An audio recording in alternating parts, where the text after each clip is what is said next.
자벌드 입지가 순천으로 결정되면서 지역의 기대감이 커지고 있습니다. 연속기획, 자벌드가 어떤 것이고 어떻게 운영될 것인지 성남에 있는 한국자벌드를 현장 취재했습니다. 올해 벼농사가 풍년이지만 농민들은 쌀값 걱정에 시름이 커지고 있습니다. 고가인 유기농 쌀 생산이 대안으로 대두되고 있습니다. 철도노조가 파업에 돌입한 가운데 다행히 지역 산단의 물류 차질은 없었습니다. 그러나 앞으로 사나흘이 고비인 만큼 관계당국은 파업 장기화에 대비하고 있습니다. 부정청탁금지법, 일명 김영란법이 내일부터 본격 시행됩니다. 시행 초기 혼란이 우려되면서 공직사회가 잔뜩 긴장하고 있습니다. 여러분 안녕하십니까? 호남권 직업체험센터의 순천 건립이 확정되는데요. 호남권 자벌드의 성공적인 운영을 위한 방향을 제시하고 앞으로 어떤 준비가 필요한지 기획보도합니다. 오늘은 첫 번째 순서로 대한민국 최초의 직업체험센터 한국자벌드는 어떻게 운영되고 있는지 살펴봅니다. 김주희 기자가 보도합니다. 경기도 성남시 분당구에 위치한 국내 최초의 직업체험센터 한국자벌드. 8만여 제곱미터 면적에 지하 1층, 지상 5층 규모로 하루 최대 체험 가능 인원만 3,400여 명에 이릅니다.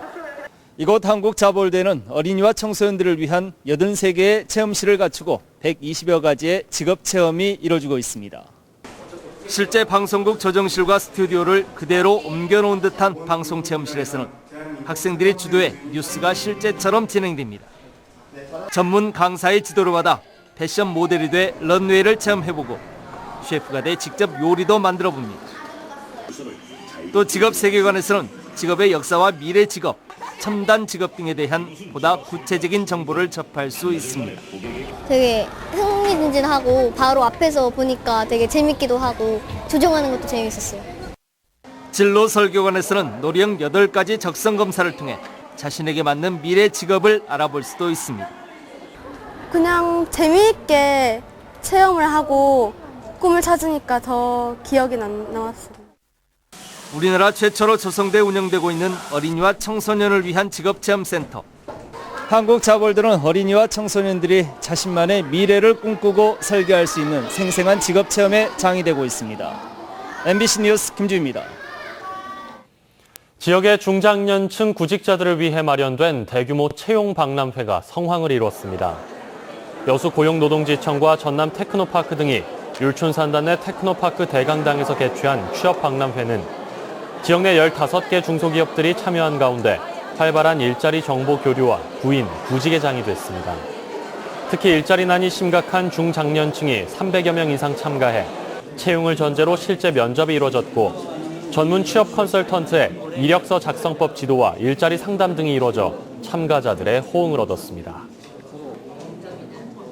여수시 돌산읍 둔전들녘에서 올해 벼농사를 종합적으로 비교 평가 분석하는 벼농사 종합평가회가 열렸습니다. 여수시는 농민과 유관기관 단체 200여 명이 참여한 가운데 열린 이번 평가회에서 쌀값 하락을 막기 위해 적정 생산량을 유지하고 쌀 시장 경쟁력 확보를 위한 맞춤형 전략 방안에 대해 논의했습니다. 또 지역 특성에 맞는 벼 품종을 선발하고 이를 확대 보급하기 위한 비교 전시포도 운영해 농민들의 높은 관심을 유도했습니다. 올해는 그 어느 때보다 벼 작황이 좋아서 풍년이 예상되지만 농민들은 떨어지는 쌀값이 걱정입니다. 매년 반복되는 쌀값 하락에 대비해 고품질의 높은 가격을 받을 수 있는 유기농 쌀 생산이 대안으로 자리 잡고 있습니다. 김종태 기자입니다. 농촌 들녘에 잘 익은 벼가 굵은 쌀알을 품은 채 고개를 숙였습니다. 올해는 작황이 좋아 여수 지역 2,100여 헥타르 논에서만 15,000여 톤의 쌀을 생산할 것으로 보입니다. 풍년이었던 지난해보다 6% 정도 더 늘어난 것입니다. 별다른 태풍 피해 없이 기상 여건이 좋았기 때문입니다. 하지만 수확에 나선 농민들은 걱정이 앞섭니다. 재고 쌀이 늘어나는 데다 생산량 증가로 쌀 가격이 떨어질 우려가 높기 때문입니다. 작년보다는 좀 수확이 조금 나을 것 같아요. 근데 제일로 걱정이 수확 잘 돼서 많이 따는 것은 좋은데 가격이 떨어진 게 그게 좀 문제입니다. 쌀값 하락이 해마다 되풀이되는 상황에서 최근 유기농 벼 재배가 대안으로 떠오르고 있습니다. 벼 한 포기당 모를 3-4개 정도만 심어 밀식을 자제한 결과 줄기당 벼 알수가 최대 170개로 일반 벼보다 30% 정도 늘었습니다. 농약은 물론 화학 비료를 전혀 쓰지 않고 퇴비만을 사용해 안전성을 높였습니다. 이런 친환경 농법으로 유기농 인증을 획득하면 20kg 한 포대에 5만 원 정도 높은 값을 받습니다. 쌀맛 좋고 다소하기고 병충해가 없어서 좋고 아주 좋습니다. 지금 유기농을 하면은. 높은 값에도 불구하고 유기농 쌀에 대한 인식이 좋아지면서 유통망도 점차 확대되는 추세입니다. 올해 유기단지에서 생산된 쌀 전량은 이제 여수시 친환경 학교 급식에 납품을 하고요. 그다음에 내년부터는 친환경 전문 매장이 있습니다. 이 매장에 납품될 수 있도록 최선을 다하겠습니다. 여수시가 올해 시범적으로 시작한 유기쌀 생산단지는 모두 13헥타르. 쌀의 품질을 높여 쌀 고가 시장을 겨냥한 유기농법에 안정적인 소득을 바라는 농민들의 관심이 커지고 있습니다. MBC 뉴스 김종태입니다. 철도 노조에 이어 내일은 보건의료노조가 파업에 들어갈 예정인데요. 지역에서 큰 진료 차질은 없을 것으로 보입니다. 전남 동부 지역에서는 순천 90명, 여수 40명 등 조합원 130여 명이 상경할 예정이며 소수 의료기관만 파업에 참여해 일선 병의원에서는 진료 차질이 발생하지 않을 것으로 전망됩니다. 세고막의 대량 종묘 생산 방식이 개발돼 고질적인 종폐난이 해소될 수 있게 됐습니다. 전라남도 해양수산과학원은 수심이 깊은 곳에서도 세고막의 씨앗을 확보해 종폐를 대량 생산할 수 있는 수화식 채묘 기술을 개발해 어업 현장 기술 이전에 착수했다고 밝혔습니다. 수산과학원은 사람이 직접 물속에 들어가 갯벌이 그물망에서 종묘를 확보했던 과거 방식에서 벗어나면서 종폐 대량 생산은 물론 인력과 비용을 크게 절감할 수 있게 됐다고 설명했습니다. 철도노조가 오늘부터 파업에 들어간 가운데 사전 이송 조치의 영향으로 지역 산단의 물류 차질이 빚어지지 않고 있습니다. 코레일 전남본부에 따르면 이번 파업으로 호남 지역에서 운행하던 48개 노선 중 18개 노선만 운행하고 있지만 그동안 파업이 예고돼 여수 산단의 수지 제품이나 광양항 컨테이너 화물은 미리 운송하도록 조치해 큰 차질은 빚어지지 않고 있습니다. 전남본부 측은 앞으로 2-3일 동안은 차질이 없을 전망이지만 기관사의 파업 참여와 복귀 여부에 따라 차량을 늘리는 등 파업 장기화에 따른 대책을 준비하고 있다고 밝혔습니다. 서울과 마찬가지로 지역에서도 공공부문 노동자들이 총파업에 돌입했습니다. 정부의 성과연봉제 강행을 막겠다는 건데요. 노동자들은 왜 반발하는 걸까요? 정용욱 기자가 그 이유를 취재했습니다. 기존 호봉제 대신 성과연봉제를 도입하려는 정부의 입장은 강경합니다. 신의 직장이라고 불리는 공공기관에 성과 중심의 조직 문화를 확산시켜 경쟁력을 강화하겠다고 강조합니다. 120개 공공기관 모두가 성과연봉제를 도입할 수 있도록 적극 독려해 주기를 바랍니다. 하지만 공공부문 노동자들은 정부를 순수하게 보지 않고 있습니다. 지난 23일 금융노조에 이어 철도와 건강보험노조가 성과연봉제 폐기를 촉구하며 총파업에 돌입한 이유입니다. 공정한 평가 시스템이 없는 가운데 성과연봉제가 도입되면 특정 노동자를 저성과자로 낙인 찍어 해고나 퇴출시킬 수 있도록 악용될 수 있다는 겁니다. 노동조합조차도 결성하지 못하고 있는 절대 다수의 미조직 노동자들, 비정규직, 그리고 알바생, 완전한 무권리 상태로 전락할 것입니다. 노조를 위축시키기 위한 의도도 담겨 있다고 주장합니다. 노동조합에 대한 신뢰보다는 사측에 줄 서는 것으로 갈 것이 부르고 뻔하다. 그래서 노동조합 말살, 무력화로 뻔히 이어질 것이라고 보는 것입니다. 성과연봉제가 민간 부분까지 도입되기 시작하면 기아차나 금호타이어 등 지역 내 대규모 사업장은 물론 협력업체나 하청업체로 확산되면서 직장 공동체 의식은 붕괴될 거라는 게 노동계의 주장입니다. 한편 노조원들의 파업 속에서 고속철은 평소처럼 정상 운행됐지만 광주를 오가는 새마을호와 무궁화호 열차는 30%가량 감축 운행됐습니다. MBC 뉴스 정용욱입니다.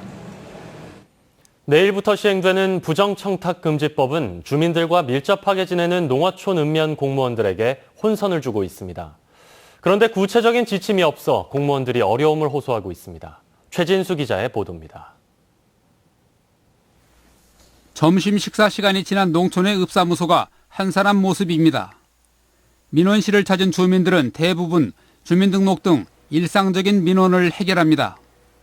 그러나 읍면 행정은 작은 일부터 대민 접촉으로 이루어지고 있어 법적인 시비 우려가 큽니다. 다양한 형태로 이루어진 것을 마치 김영란법으로 포장돼서 시각적인 정리를 해두면 어떤 대민 접촉도 불가능하지 않는가. 흔히 식사와 선물, 경조사 한도를 법의 테두리로 이해하고 있습니다. 이 한도 내에서는 뭐든지 해도 된다. 이렇게 알고 계시는데 그건 아닙니다. 직무 연관성이 있다면 법을 위반한 것입니다.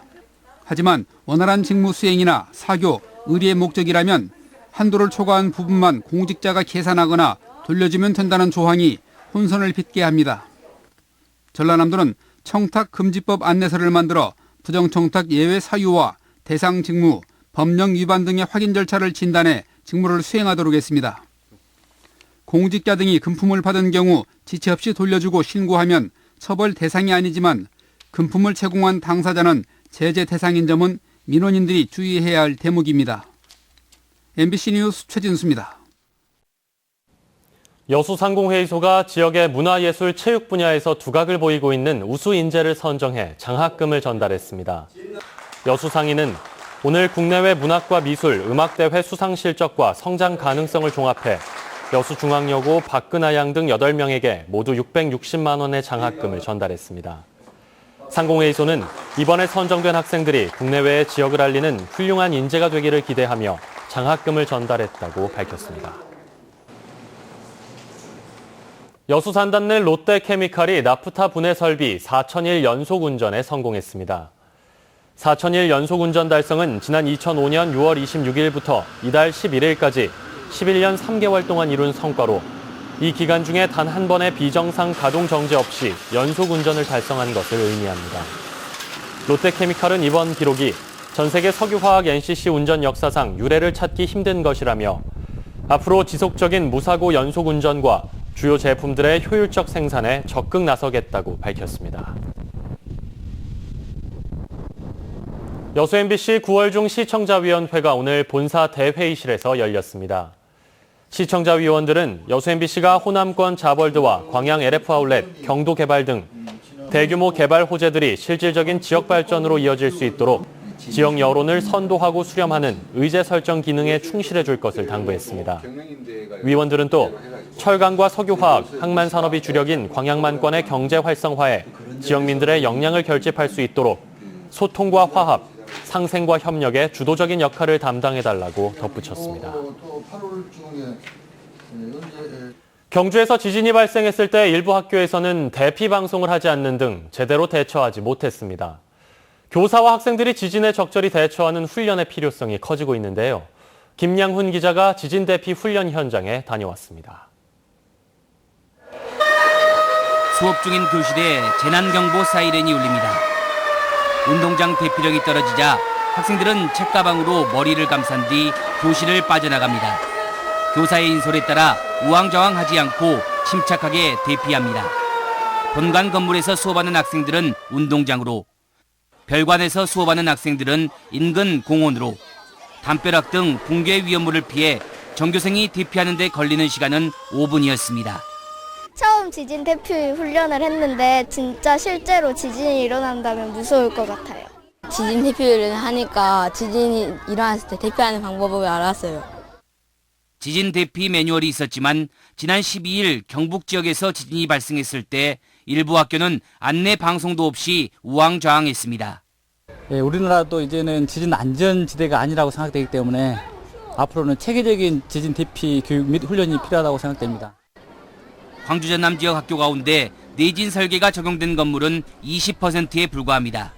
지진 대피 훈련뿐만 아니라 교육시설의 안전 강화도 중요합니다. 전남 지역 1,300여 개 유치원과 초중고등학교는 오는 30일까지 자체적으로 지진 대피 훈련을 실시합니다. MBC 뉴스 김양훈입니다.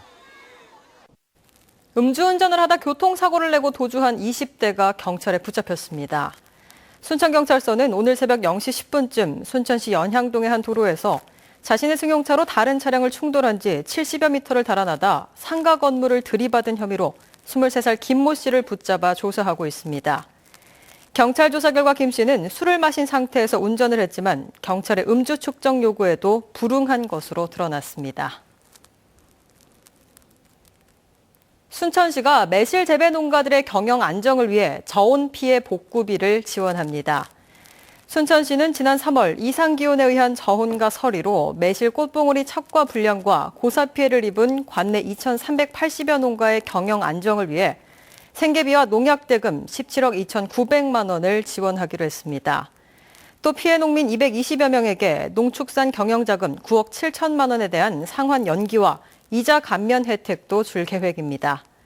한편 순천시의 매실 재배 면적은 전국의 21%를 차지하고 있으며 올해 1,300여 헥타르에서 5,190여 톤을 생산했지만 전년보다 수확량은 24% 감소했습니다. 여수 지역의 이순신 관련 관광 상품 개발을 위해 선소 유적지 복원을 서둘러야 한다는 주장이 제기됐습니다.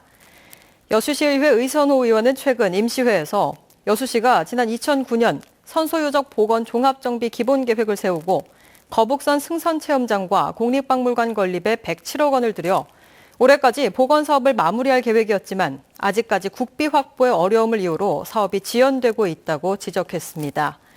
이 의원은 이어 다른 자치단체에도 이순신 유적지 개발을 서두르고 있는 상황에서 선소 유적지 복원을 통한 이순신 관련 관광 상품 개발에 여수시가 보다 적극적으로 나서야 한다고 주장했습니다. 2016 작은영화관 기획전이 오늘 고흥 작은영화관에서 막을 올렸습니다. 문화체육관광부와 영화진흥위원회가 주최한 이번 기획전에서는 오는 29일까지 명량과 동주 등 6편의 영화가 모두 15차례에 걸쳐 무료로 상영됩니다. 한편 지난 2월 말 개관한 고흥 작은영화관에는 지금까지 3만여 명의 관람객들이 다녀갔습니다. 순천시 도서관 발전을 위한 정책 포럼이 개최됐습니다.